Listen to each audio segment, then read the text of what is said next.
Every time you move on you and not God's purpose, you will always find yourself unfulfilled.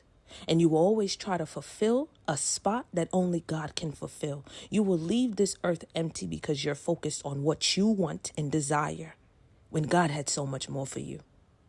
And we have to get to a place where we are moving on God's purpose and not our own flesh and desires on what we want to do. You can be surrendered to God in one point, but there are many ways that we need to surrender that we're not used to. And it's only you to decide when you want to do it. You don't know the grace that's appointed on your life. Stop playing around with God and stop playing around with it. There's too much people banking on his purpose for you to move selfishly on you. And there's too much things he needs to do and desires to do through you. But you're wasting it because you're sitting down, focused on the wrong things.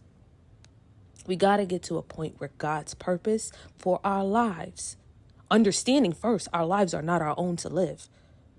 That's one. But that's a whole nother conversation. But we don't like hearing these things. But we got to get to a point where we like hearing the truth. Because you need to start living by your truth. You're living by a lie. So focus on God's purpose for your life. How you find that? Follow him. Talk to him. Your ears, you're hearing too much. You're hearing too much. And you can't figure out because you have not sat down with God to hear his small voice, to hear his loud voice, to hear his voice where it's just silent, but he is speaking by sitting with you. And it's a soul to soul connection that you and him have. You're not sitting down with God. You're sitting down with everyone else. And every time you sit down with so many other people, you will never hear what he has to say to you. Sit down with your Father. He wants to talk to you.